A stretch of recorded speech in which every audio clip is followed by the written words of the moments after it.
함께 찾고 맛보며 누리기를 원하는 하나님의 말씀 여호수아 13장 8절부터 33절까지 말씀입니다. 구약 339쪽입니다.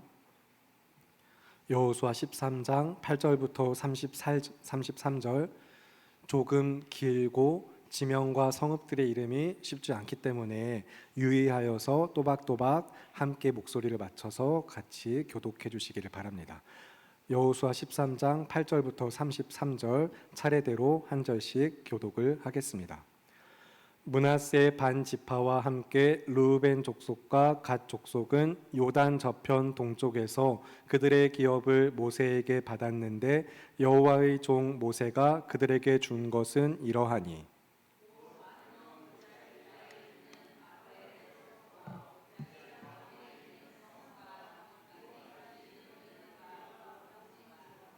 헤스본에서 다스리던 아모리 족속의 왕 시온의 모든 성읍 곧 암몬 자손의 경계까지와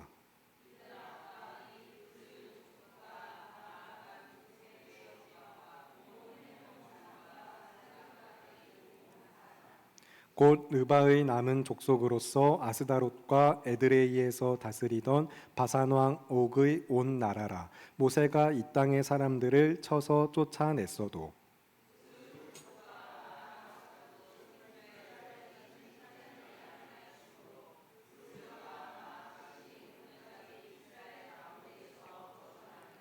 오직 레위 지파에게는 여호수아가 기업으로 준 것이 없었으니 이는 그에게 말씀하신 것과 같이 이스라엘의 하나님 여호와께 드리는 화제물이 그들의 기업이 되었음이더라.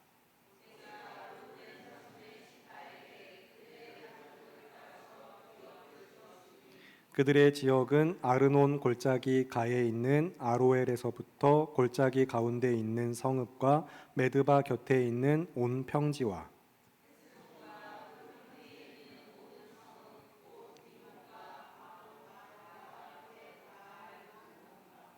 아하스와 그데목과 메바앗과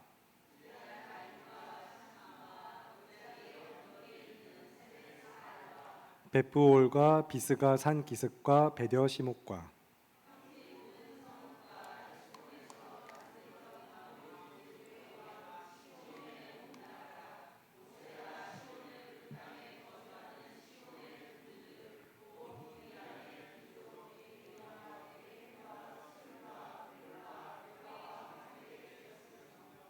이스라엘 자손이 그들을 살육하는 중에 부올의 아들 점술과 발람도 칼날로 죽였더라.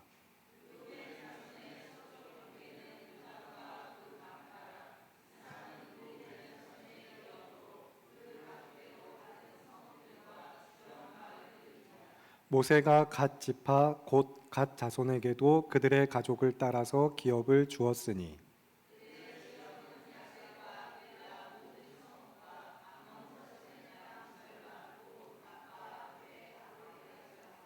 헤스본에서 라맛 미스베와 브도님까지와 마하나임에서 드빌 지역까지와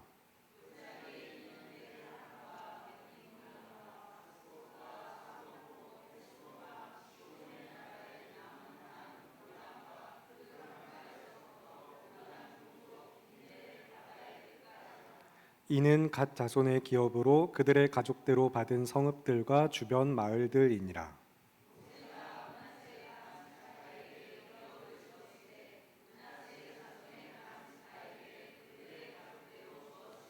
그 지역은 마하나임에서부터 온 바산 곧 바산 왕 옥의 온 나라와 바산에 있는 야일의 모든 고을 60 성읍과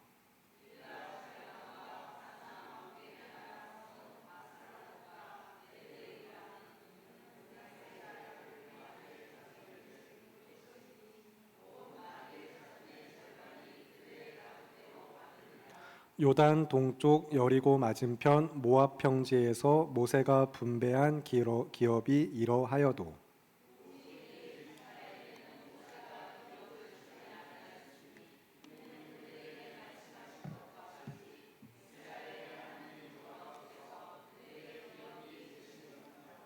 아멘. 여호수아 연속설교 24번째 시간 여호와 나의 기업이라는 제목으로 말씀을 전하겠습니다. 여호수아 13장부터 21장까지 이 전체적인 내용은 땅을 분배하는 이야기입니다. 그 중에서 13장은 이제 땅 분배의 서론이라고 할 수가 있겠죠. 앞에 11장에 전쟁이 그쳤더라 하신 다음에 12장에 그 승리를 요약하고 그 다음에 13장부터 땅을 각 지파에게 나눠주는 이야기입니다. 그래서 오늘 읽으신 본문과 마찬가지로 이제 앞으로 함께 보실 말씀들은 지파들과 지명과 성읍들이 반복적으로 나오기 때문에 읽으실 때에도 어렵고 그 안에서 오늘 내게 주시는 말씀의 의미를 발견하는 일이 결코 쉬운 일은 아닙니다. 하지만 주보를 통해서 본문을 항상 미리 확인하시고 또 미리 읽어오시는 습관을 계속해서 잘 유지하시면 좋겠습니다. 사소하고 지루해 보이는 일상을 믿음의 성실함으로 붙들고 지키실 때에 심은 대로 거두게 하실 하나님의 은혜를 믿으시며 그렇게 힘쓰시기 바랍니다. 흔히 하는 말로 한 가지를 대하는 태도가 만 가지를 대하는 태도다라고 이야기합니다. 이 문장이 어느 유명한 영화의 대사로 쓰이면서 더 많이 잘 알려지게 되었거든요. 그게 이제 원래 영어 문장을 그 문장의 표현에 가깝게 그대로 직역하면서 또 짧게 요약을 하면 무언가를 하는 방식이 모든 것을 하는 방식이 된다. 그렇게 이야기할 수 있습니다. 무언가를 하는 방식이 모든 것을 하는 방식이 된다. 오늘 본문을 포함하여서 여호수아 전체에 이제 강조되는 언약의 신실하신 하나님과 그 은혜에 대한 믿음의 반응, 순종, 그 순종에 매우 잘 부합하는 문장이라고 생각되어 이야기 드렸어요. 말씀을 읽으실 때 비슷한 표현이 반복되고 그냥 단순하게 지파들과 지명들과 성읍들의 나열일 뿐 아닌가 하고 보여지는 말씀들이 정말로 지루하고 무의미하게 느껴질 때도 있지만 그럴 때에 사실은 그렇지 않다라는 사실을 유념하시면서 여호수아 연속설교를 따라오시면 좋겠다는 개인적인 바람도 담아서 이야기를 드렸습니다. 이제 설교에 들어가면서 먼저 여호수아서 전체를 조금 단락 구분을 이야기 드릴게요.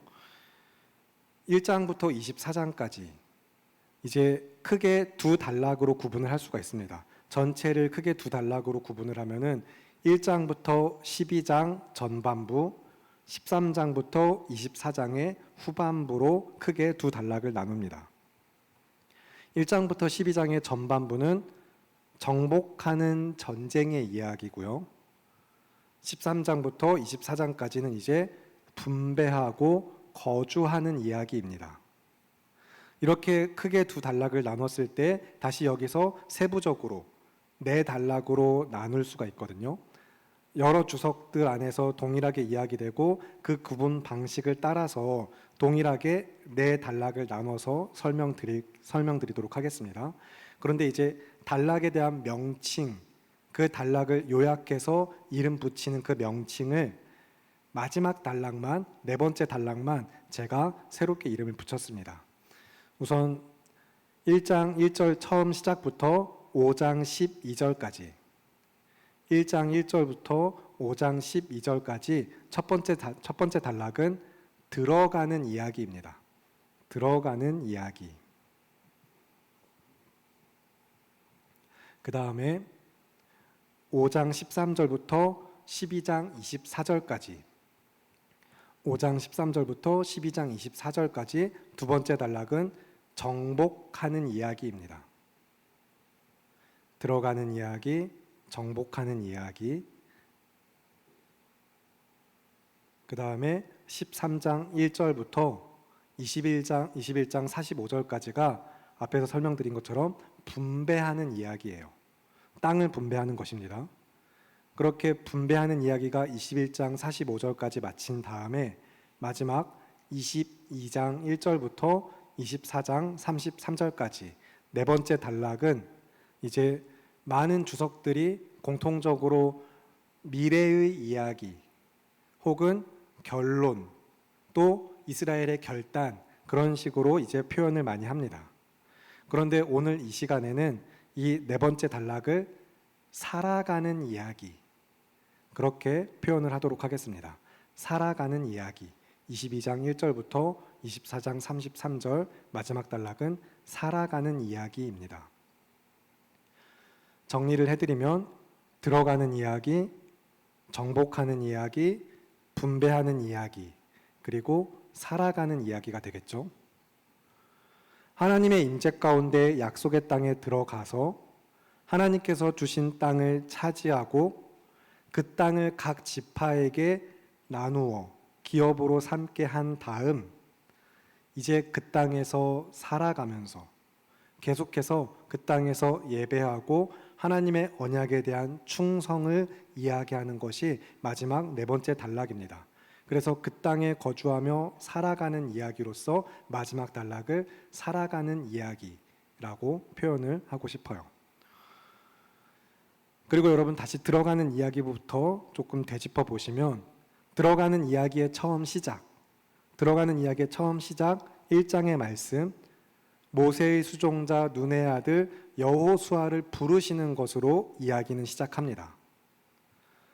1장 처음 시작에 들어가면서 약속의 말씀을 주시고 그 다음에 모세를 이을 지도자로서 세우시는 말씀이 이제 처음 시작 들어가는 이야기의 시작에 자리하고 있다는 것이죠. 그 다음에 이 전반부를 마친 다음에 후반부 13장이 시작할 때 다시 여호수아를 부르시고 그의 사명을 되새겨주고 있습니다. 그렇게 분배하는 이야기가 시작됩니다. 전반부에서도 여호수아를 불러서 그에게 말씀을 주시며 사명을 주시고 후반부에서도 13장 시작하면서 그를 불러서 다시 사명을 되새기고 있다는 것입니다.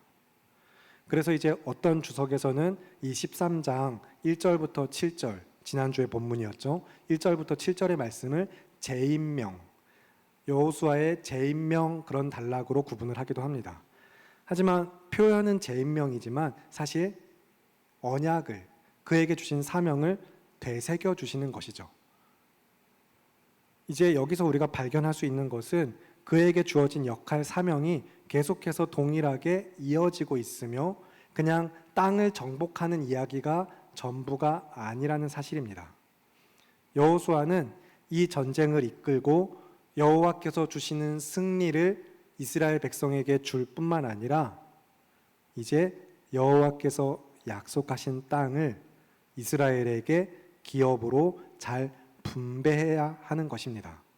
이것도 여호수아의 사명이며 처음 부르실 때부터 이 사명은 동일하게 이어지고 있습니다. 그래서 재임명이라고 표현하지만 사명을 되새겨 주신다라고 말씀을 드렸어요. 그래서 여러분 여호수아 1장 6절 처음 시작에 성경은 다음과 같이 이야기합니다. 강하고 담대하라 너는 내가 그들의 조상에게 맹세하여 그들에게 주리라 한 땅을 이 백성에게 차지하게 하리라. 아멘. 그런데 방금 읽은 말씀을 이제 새 번역으로 다시 한번 읽어드릴게요. 그리고 여러분은 앞에 화면을 보시면서 화면에 띄어지는 새 번역 말씀을 보면서 귀로 잘 들어주시기 바랍니다. 굳세고 용감하여라 내가 이 백성의 조상에게 주기로 맹세한 땅을 이 백성에게 유산으로 물려줄 사람이 바로 너다. 아멘. 이제 화면 내려주셔도 괜찮습니다. 이렇게 여호수아를 부르시는 처음 시작부터 1장의 말씀에 이어서 13장 계속해서 동일하게 사명을 되새겨 주시면서 여호수아의 사명이 변함없이 계속해서 이어지고 있다라는 것 여러분 기억하시고 여호와의 종 모세가 죽은 후에 언약에 신실하신 여호와 하나님께서는 택하여 부르신 백성에게 말씀하신 그 약속의 땅을 주시려고 그 땅을 주시려고 여호수아를 새로운 지도자로 세우셨다. 그렇게 기억을 하시기 바랍니다. 그런데 이 막중한 사명을 맡은 여호수아가 강하고 담대할 수 있는 근거는 다른 무엇이 아니라 여호와께서 반드시 그 약속을 지키실 것이기 때문입니다. 하나님은 그 약속을 지키실 것이며 그래서 여호수아에게 함께 하실 것도 분명히 약속을 하시죠. 그런데 우리가 지난주 확인한 것처럼 여호수아의 나이는 이미 많이 늙었고 아직도 차지할 땅이 매우 많이 남아있다고 하실 때에 이것은 이렇게 수고한 여호수아가 계속해서 더 많은 짐을 지게 하는 말씀이 아니었습니다. 오히려 앞에 이미 이루어 주신 약속과 그 약속에 신실하신 하나님을 기억하면서 이제 계속해서 그 사명을 감당할 여호수아가 아직 남아있는 땅에 믿음으로 나아갈 수 있도록 붙들어 주시는 은혜의 말씀인 것입니다. 그렇게 이제 땅을 분배하는 이야기로 13장부터 아직 완전히 차지하지는 못했지만 이미 그들에게 주신 땅인 것을 믿고 나아가 각 지파가 정복하고 살아가야 할 땅의 구체적인 기록으로 이제 21장 45절까지 말씀이 쭉 이어집니다. 한마디로 요약을 드리면 13장부터 21장 약속을 성취하신 하나님의 신실하심이 한 절 한 절 목록으로 드러나고 있다는 것입니다. 지명과 성읍과 지파의 이야기, 그들에게 분배되는 땅의 이야기, 그 모든 목록들을 통하여서 우리는 단순하고 반복되고 지루하게 읽을 수 있지만 그 모든 것을 통해 약속을 성취하신 하나님의 신실하심이 한 절 한 절마다 드러나고 있다. 여러분 그렇게 마음에 새기시기 바랍니다. 그런데 지금 땅 분배 이야기를 들어가려고 말씀을 읽어보니까 요단 동편부터 이야기가 시작하거든요. 요단 동편에서 그 땅과 그리고 그 땅을 기업으로 받은 지파의 이야기가 먼저 나오고 있습니다. 요단 서편에 요단강을 건너가서 가나안을 정복하고 그 땅에 대한 이야기는 14장 이후에 요단 서편은 그 다음부터 나오고 있어요. 이런 패턴은 사실 여러분 이 앞에 12장에서도 확인을 하셨던 순서입니다. 모세가 먼저 나오고 여호수아가 그 다음에 나오거든요. 그런데 이 순서는 모세를 더 높이고 여호수아와 모세 사이에서 어떤 서열을 매겨서 누가 더 잘했고 누가 더 대단하고 이런 이야기를 하려는 목적은 결코 아닙니다. 단순하게 쉽게 생각하시면 사건의 순서대로 기록을 한 것이고요. 요단 동편에서부터 요단을 건너서 요단 서편을 정복했으니까요. 그 다음에 그렇게 사건의 순서대로 기록했을 뿐만 아니라 동시에 언약의 관점, 하나님의 약속을 붙들고 약속의 땅이라는 시선을 가지고 말씀을 바라보시면 그 의미가 이제 분명해집니다. 무슨 이야기인지 설명을 드릴게요. 모세와 여호수아에게 주어진 역할은 서로 달랐지만 두 사람이 감당한 사역과 하나님께서 그들을 통하여서 이루어 가시는 언약, 그래서 신실하신 하나님께서 약속을 성취하시는 일에는 동일하게 계속해서 연속성을 갖고 있고 연결성을 갖고 있다는 사실입니다. 그러니까 지금 요단 동편부터 항상 이야기하는 것은 이렇게 요단 동편에서 이런 일이 있었고 이제 요단 서편을 이야기할 때 언약의 신실하신 하나님께서 계속해서 언약의 연속성, 그 연결성을 어떻게 지키고 계신지 그 신실하심을 우리에게 보여주는 말씀입니다. 이제 사실은 그래서 이 요단 동편의 땅은 가나안이라고 그 당시에 불리던 가나안 본토의 땅은 아닙니다. 가나안 본토는 아니지만 그러나 약속의 땅으로 주신 이 가나안 본토와 함께 요단 동편의 땅도 여호와께서 이스라엘의 기업이 되게 하시고 그들의 땅이 되게 하셨죠. 그런데 우리가 지금 쭉 읽어오면서 결코 쉽게 넘어갈 수 없는 이 앞에 있는 말씀들을 찾아서 읽을 때 결코 쉽게 넘어갈 수 없는 긴장과 위험이 사실 이 요단 동편의 땅에 있었습니다. 요단 동편의 땅에서 어떤 긴장과 위험이 있었는지 오늘 본문 먼저 13장 8절 말씀부터 보실 텐데 13장 8절 여호수아 13장 8절을 여러분이 한 목소리로 읽어주시기 바랍니다. 시작.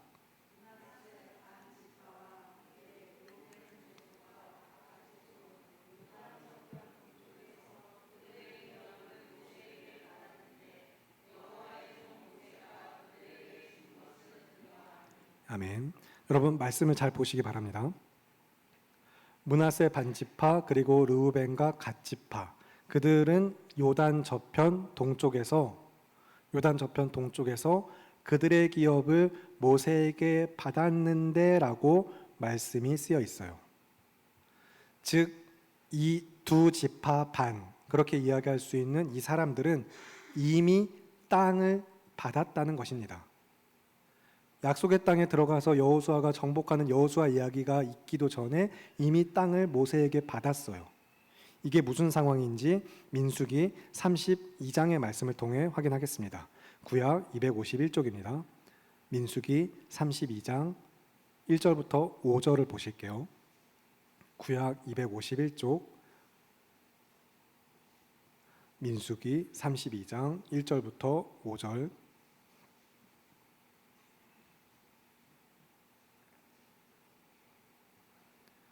찾으셨으면 차례대로 한 절씩 교독을 하겠습니다. 르우벤 자손과 갓 자손은 심이 많은 가축대를 가졌더라. 그들이 야셀 땅과 길르앗 땅을 본즉 그곳은 목축할 만한 장소인지라.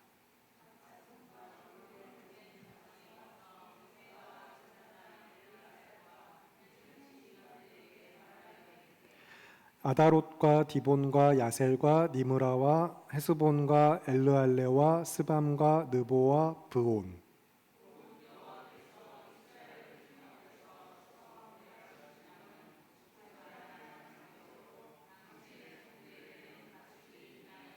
또 이르되 우리가 만일 당신에게 은혜를 입었으면 이 땅을 당신의 종들에게 그들의 소유로 주시고 우리에게 요단강을 건너지 않게 하소서. 아멘. 르우벤과 갓 자손은 많은 가축대를 가졌습니다. 그래서 요단 동편에서 그들이 정복한 땅을 바라볼 때에 이곳이 목축을 하기에는 참 적합하겠다 여기고서 모세와 지휘관들에게 이 땅을 자신들의 기업으로 달라고 요청을 하였어요. 세상 기준으로 그리고 인간 중심의 사고로는 충분히 합리적이고 정당해 보이며 옳게 보이기까지 합니다.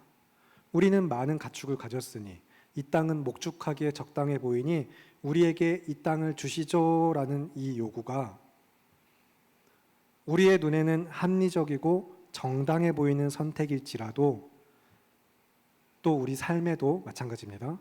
하나님의 뜻에 비추어 보면 사실 옳지 않은 경우가 분명히 종종 있습니다. 죄로 인하여서 본성이 부패한 우리는 하나님의 뜻과 공동체의 유익보다는 그리고 그 일에 대한 책임보다는 개인의 편리, 자기 편의 그리고 유익을 우선하면서 심지어 내가 옳다, 자기만 옳다라고 주장할 때가 더 많기 때문입니다. 5절의 말씀을 잘 보시면 그래서 그 연약함이 잘 드러나고 있습니다. 우리는 요단강을 건너지 않게 하소서. 분명히 애굽을 나와서 홍해를 건넜고 이제 약속의 땅에 들어가서 그 땅에 들어가 살아야 하는 이스라엘은 특히나 가나안 정복 전쟁을 위하여서는 분명히 르우벤과 갓 자손의 무장한 용사들도 다른 지파의 용사들과 함께 요단강을 반드시 건너야만 합니다. 하나님의 약속이기 때문입니다.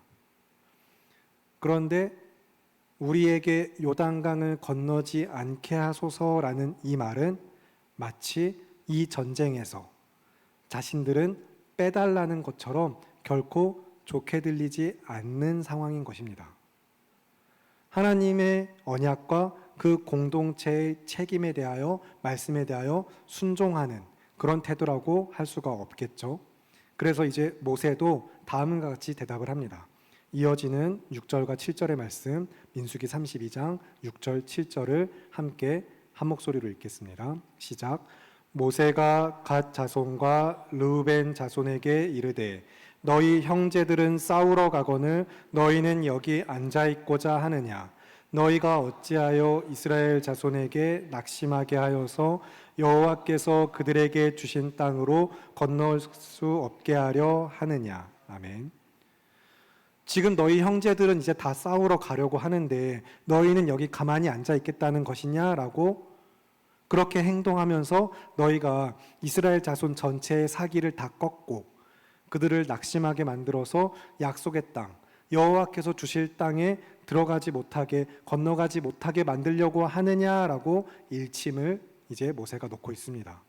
그리고 이어지는 7절 이하 말씀에서 모세가 너희의 그런 요청을 그대로 받아주는 일은 이제 가데스 바네아에서 정탐꾼들이 돌아와 그들의 보고를 통해 이스라엘 백성을 낙심시키고 원망과 불평을 통하여 이스라엘 백성이 약속의 땅에 들어가지 못하게 됐던 그런 죄악을 되풀이하는 일이다라고 아주 강하게 경고를 합니다. 너희가 왜 광야를 걸었는지 40년 동안 왜 헤매었는지 기억하라라는 것이죠. 그래서 이제 11절과 12절에서 애굽에서 나온 20세 이상의 사람들 중에 오직 여분네의 아들 갈렙과 그리고 눈의 아들 여호수아를 제외하고는 아브라함과 이삭과 야곱에게 맹세하신 그 땅을 너희가 보지 못하리라 하셨던 그 사건을 그 하나님의 엄중한 경고를 다시 되새겨 줍니다. 너희가 여호와를 온전히 따르지 않으면 어떤 일이 일어났는지 기억하라라는 것이죠. 그래서 이제 이런 책망을 들은 르우벤과 갓 자손은 그들 안에서 이제 무장한 용사들이 요단을 건너서 형제들보다 앞서 싸우겠다. 그렇게 다짐을 하고 기업을 얻을 때까지 다른 형제들이 기업을 얻을 때까지 함께 하겠다라고 맹세를 합니다. 이제 그 맹세를 받아들이고서 모세가 그 조건을 따라서 요단 동편의 땅을 그들에게 기업으로 주기로 하는 이야기가 앞에 이제 민수기의 이야기입니다. 그리고 쭉 내려가다 보면 민수기 32장 33절에 므낫세의 반 지파가 나오거든요. 32장 33절에 므낫세 반 지파가 나옵니다. 요셉의 두 아들인 므낫세와 에브라임 중에서 장자인 므낫세, 그 므낫세의 또 장자인 마길이 있습니다. 그 마길의 후손들이 길르앗에 진격하여서 길르앗 그 땅을 점령하였기 때문에 이제 요단 동편의 땅을 이야기할 때 앞에서 이제 르우벤과 갓 자손이 길르앗을 보니 참 목초지가 괜찮았다라고 이야기하고 있었죠. 그 땅을 진격하여 점령한 므낫세 반 지파, 그들에게도 함께 그 기업을 이제 분배해 준 것입니다. 39절부터 42절에 그 내용이 설명되고 있어요. 그렇게 이제 므낫세 반 지파가 그들이 받은 기업의 위치 때문에 지금 이 요단 동편의 땅과 나중에 요단 서편에서도 두 지역의 기업을 받게 되고, 그래서 성경은 이제 므낫세 반 지파와 나머지 반 지파라고 그들이 받은 기업으로 구별을 하여서 성경이 기록을 하고 있습니다. 여러분이 므낫세 반 지파 자주 이야기하시는데 그 배경도 어느 정도는 이해하시길 바라면서, 물론 실제로 인구가 정확하게 반반 나뉘었는지 성경은 그런 부분은 이야기하지 않습니다. 우리가 주목할 초점도 아니죠. 우리는 이제 지금 이 땅의 이야기, 기업을 받는 이야기를 보면서 정확하게 반반 나뉘었나가 초점이 아닌 것처럼 르우벤과 갓 자손이 지금 이 민수기 32장에서 보인 연약함도 분명 말씀 안에서 그 연약함이 드러났지만 계속해서 그 연약함만 붙들고 있어서도 안 됩니다. 우리가 주목해야 할 것은 하나님의 언약과 그 언약을 믿고 따르는 백성의 반응입니다. 우리도 말씀 앞에 우리의 연약함이 드러날 때가 있죠. 그런데 그 연약함에 매몰되어서 그 연약함만 계속 붙들고 있는 것은 미련한 태도입니다. 하나님의 신실하신 언약을 붙들고 내 연약함이 드러났을 때에 그래서 내가 어떻게 믿음의 반응을 보여야 할 것인가 우리는 기억해야 하는 것이고 붙들어야 하는 것입니다. 그런 의미에서 이제 여호수아 말씀으로 다시 들어가서 여호수아 1장의 말씀을 보겠습니다. 여호수아 1장 12절과 13절입니다. 구약 320쪽입니다. 구약 성경 320쪽 여호수아 1장 12절과 13절.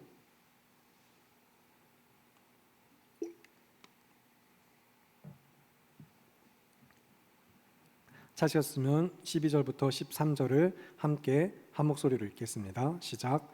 여호수아가 또 르우벤 지파와 갓 지파와 므낫세 반 지파에게 말하여 이르되 여호와의 종 모세가 너희에게 명령하여 이르기를 너희의 하나님 여호와께서 너희에게 안식을 주시며 이 땅을 너희에게 주시리라 하였나니 너희는 그 말을 기억하라. 아멘. 그래서 1장 1절부터 5장 12절까지 첫 번째 단락은 들어가는 이야기라고 설명을 드렸죠. 들어가는 이야기 그 시작에 먼저 여호수아에게 사명을 주셨습니다. 여호수아에게 사명을 주실 때에 말씀으로 언약을 되새겨 주신 것처럼 그렇게 사명을 받은 여호수아도 이제 이 공동체를 이끌고 나아가면서 이스라엘 백성에게 땅을 차지하기 위하여 들어갈 준비를 해라라고 명령할 때에 그 준비는 단순한 군사적 준비만 아니라 지금 읽은 말씀처럼 하나님의 언약을 되새기고 기억하게 하는 것에 그 중심이 있습니다. 여러분은 그래서 지금 앞에 민수기 32장 말씀까지 살펴보신 것을 더하여서 지금 이 한 절 한 절의 말씀에 그 의미가 더 풍성해지셨기를 바랍니다. 13절에 이어서 이제 1장 13절에 이어서 여호수아는 두 지파 반에게 이제 무장한 용사들을 준비시켜서 형제들이 그 땅에 들어가 안식을 얻도록 너희는 전쟁에 앞서 나가라라고 명령을 해요. 그 명령에 그들은 역시 또 모세에게 약속한 것처럼 여호수아에게도 당신의 명령에 순종하여서 싸우겠다라고 다짐을 합니다. 그리고 그들의 다짐은 말로만이 아니라 실제로 그 일을 성실하게 행함으로 말씀 안에서 그 순종이 드러나고 있습니다. 그래서 이제 마지막에 21장에 가서 22장 넘어가서 마지막 단락이 시작될 때에 그들의 순종이 그들의 지파들이 어떤 평가를 받는지 여호수아 22장 1절부터 3절의 말씀을 보실게요. 구약 352쪽입니다. 352쪽 여호수아 22장 1절부터 3절입니다.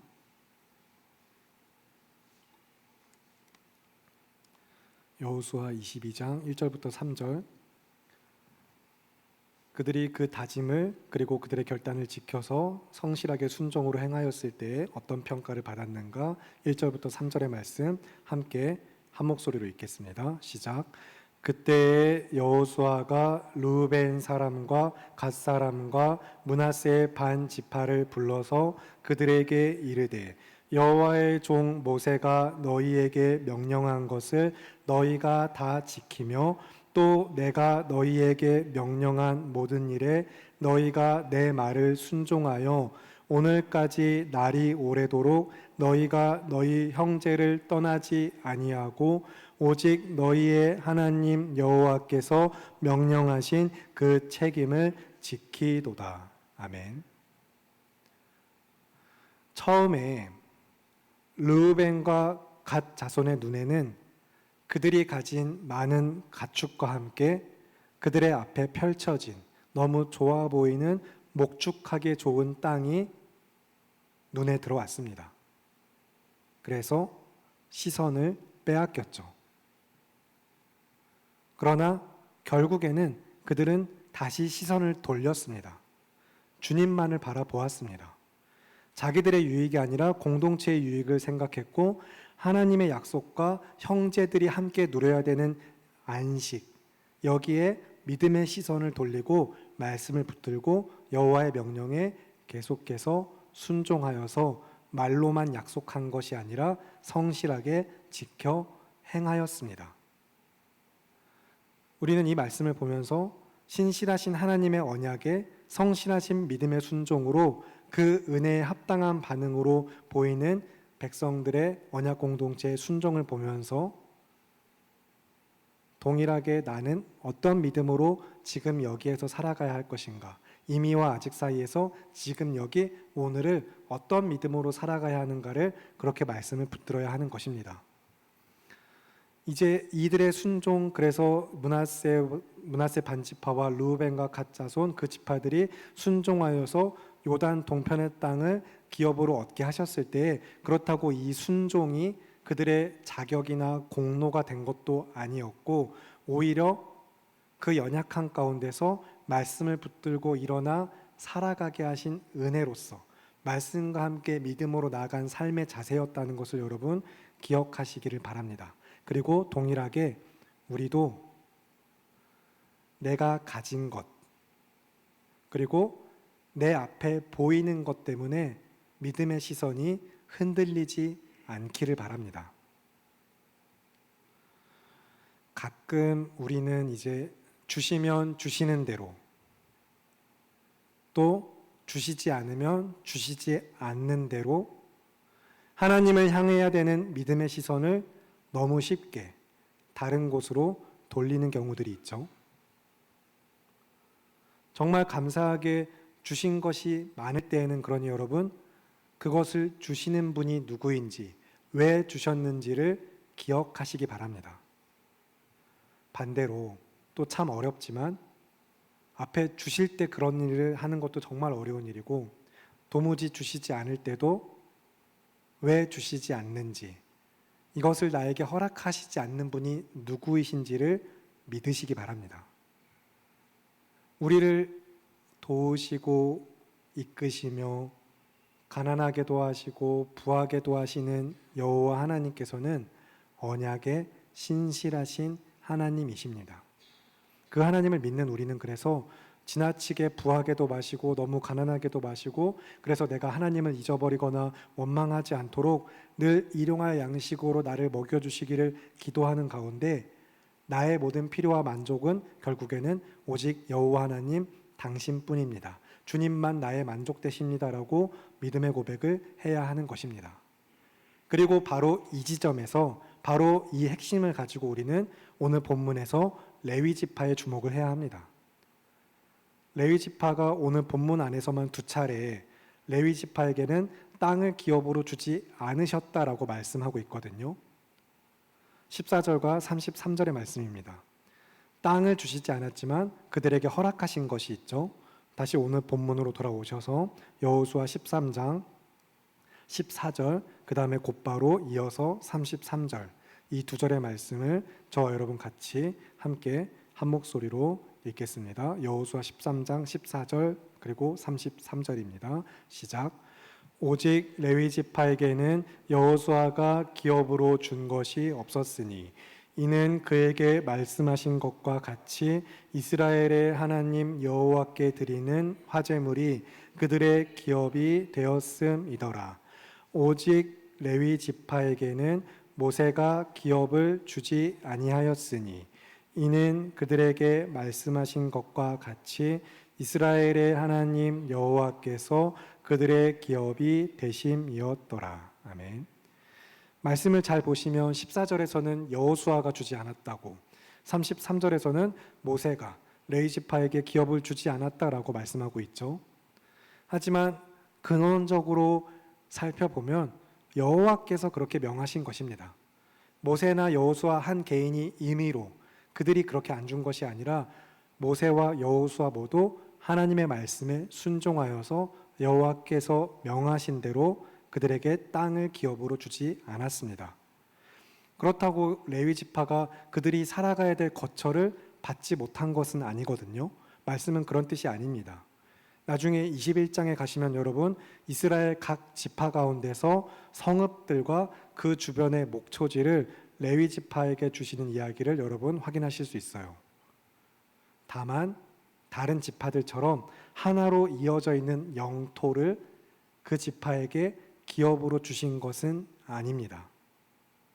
그러나 그 이유는 14절과 33절에 분명하게 그 은혜를 강조하여서 말씀하기를, 14절에 여호와께 드리는 화제물이 그들의 기업이 되었다라고 말씀하고 있습니다. 하나님께서는 이제 그들이 예배의 직무를 맡은 자로서 하나님을 섬기는 자들로서 그 직무를 통하여서 그 실제적인 필요를 채울 수 있도록 하신 것입니다. 게다가 33절은 거기서 한 걸음 더 나아가서 그 은혜를 굉장히 분명하게 드러내고 있죠. 하나님께서 주신 다른 무엇보다, 그들이 받은 땅보다 더 중요한 사실, 이스라엘의 하나님 여호와께서 친히 그들의 기업이 되어 주신다는 은혜의 사실입니다. 그리고 이 은혜는 땅을 받은 지파들에게도 마찬가지입니다. 땅을 받았지만 땅을 받았다고 해서 그것이 전부가 아니라 그 모든 땅도 결국에는 언약에 신실하신 하나님께서 주신 선물이기 때문에 그것을 기억하면서 그들은 여호와만이 이스라엘의 기업 되심을 믿고 그 땅에서 살아가야 했습니다. 그래서 여호수아 24장에 이르러서 잘 아시는 대로 여호수아가 너희는 오늘 선택해라 라고 물어보죠. 여호와만을 섬길 것이냐, 그 땅에서 살면서 너희 눈에 좋아 보이는 것들을 섬길 것이냐 라고 물어봅니다. 그리고 그들은 분명히 대답하죠. 그러나 우리는 그렇게 대답하는 것 안에서 또 말씀 안에서 연약함들을 볼 때에 주의하고 경계할 것이 무엇인지 기억하면서 계속해서 말씀에 우리가 붙들어야 될 중심을 되새길 필요가 있습니다. 그렇기 때문에 레위 지파가 각 지파에 흩어져 있는 것도 어떻게 보면은 이스라엘 각 지파 가운데 흩어져서 그 지파들 사이에 함께 살아가면서 언약 공동체가 잊지 말아야 할 사실을 되새겨주는 것이죠. 지금 읽은 말씀에서 33절에 레위 지파에게는 여호와 하나님께서 친히 그들의 기업이 되어 주셨습니다. 그리고 그 레위 지파는 각 지파의 영토에 속한 성읍과 목초지마다 함께하면서 모든 지파의 이스라엘 전역에 함께하고 있습니다. 어느 지파이고 어느 땅에서 살든지 결국에 이스라엘은 하나님을 예배하는 언약의 백성이며 그들의 가장 크고 영원하신 기업이 여호와 하나님이라는 사실을 그들 가운데 함께 살고 있는 레위 지파와 그들이 항상 힘써 지키고 순종하는 율법, 그 제사들을 통하여서 기억하게 하시는 것이죠. 그렇기 때문에 또 한 가지 이제 오늘 설교 중에서 세밀하게 살피지는 않았지만 본문의 말씀을 읽어가실 때 여러분 전체를 읽어가실 때에 슬며시 나타났던 경고들도 무시하고 그냥 넘어가시는 일은 있어서는 안 됩니다. 먼저 12절에 오늘 본문 여호수아 13장 12절을 보시면 모세가 그 땅의 사람들을 쳐서 쫓아냈다라고 이야기하고 있어요. 그런데 이어지는 13절은 그술과 마아갓을 쫓아내지 아니하였다라고 이야기합니다. 이 말씀 안에서 우리가 보는 것은 기업으로 주신 그 땅에 여전히 그들이 감당해야 하는 순종이 남아있다는 것이죠. 즉 땅을 기업으로 받았으니 끝이 아니라 땅을 기업으로 받은 자들이 계속해서 힘써 순종한 삶을 어떻게 살아갈 것인가, 그들에게 남아있는 이 순종을 어떻게 감당할 것인가 말씀을 눈여겨보게 되는 것입니다. 그리고 또 조금 내려가다 보면은 22절에 이제 발람의 죽음이 나옵니다. 발람의 죽음이 나오는데 이것은 아브라함에게 주신 약속, 계속해서 하나님의 언약을 되새기게 하는 것으로서 이스라엘을 저주하려고 했던 발람이 오히려 축복을 선포하게 하셨고 결국에는 또 그 발람은 하나님의 심판을 피할 수가 없었습니다. 그래서 하나님께서 아브라함을 통하여서 또 이스라엘 백성에게 말씀하신 것처럼 너희를 축복하는 자에게는 내가 복을 내릴 것이고 저주하는 자는 저주를 내릴 것이다 라고 말씀하신 그 여호와 하나님이 어떻게 정말로 자기 백성에게 하신 말씀을 지키시고 그 백성을 지켜 돌보고 계신지 언약에 신실하신 하나님을 상기하게 하는 것입니다. 그래서 순종 계속해서 힘쓸 것을 보게 하시고 하나님의 언약이 신실하게 어떻게 계속 이루어가는가 보게 하면서 어떻게 남은 순종을 살아낼 것인가, 그 순종을 살아낼 때에 그 하나님은 누구신가 기억하게 하는 이 모든 말씀을 통해 성경은 오늘 우리에게 묻고 있습니다. 정말로 그대들은 여호와께서 오직 주님만이 나의 기업 되심을 고백합니까? 라고 묻고 있는 것이죠. 그리고 그 고백을 한다면 그 믿음으로 살아갈 것인가, 어떻게 살아갈 것인가도 성경의 말씀을 유의하여 읽으라는 것입니다. 그래서 더 나아가서는 나는 무엇을 즐거워하고 무엇을 누리며 무엇을 위하여 살고 있는지 우리를 말씀 앞에 서게 하실 때에 믿음으로 삶을 점검하게 하고 있습니다. 그러니 우리 사랑하는 믿음의 공동체 여러분 모두 다 여호수아 말씀을 읽어 가시면서 오늘 본문과 함께 기억하셨으면 좋겠습니다. 우리의 형편이나 소유는 변할 수 있습니다. 영원한 것이 아니기 때문에 내 형편, 내 상황, 내가 가진 소유는 변하게 됩니다. 그러나 그리스도 예수 안에서 우리를 자녀 삼으신 여호와 하나님은 결코 변함이 없으십니다. 그가 우리의 영원한 기업이 되심은 변함이 없는 진리이며 은혜인 줄을 믿으시기 바랍니다. 그래서 지금 이 땅에서 하나님의 나라를 살아가며 이미와 아직 사이에서 오늘을 오직 은혜로, 오직 믿음의 순종으로 살아가는 우리가 사소하게 보이고 반복되는 것처럼 보이는 하루와 일상의 작은 순간들에도 온 우주 만물을 주관하시며 나의 주인 되시는 여호와 하나님이 나의 주 되심을 고백하시고 믿음으로 신실하게 살아가실 수 있기를 바랍니다. 여호와 하나님께서 나의 그리고 우리의 영원한 기업이 되십니다. 그 믿음의 고백으로 이 시간 함께 나의 영원하신 기업 찬양하시고 기도하도록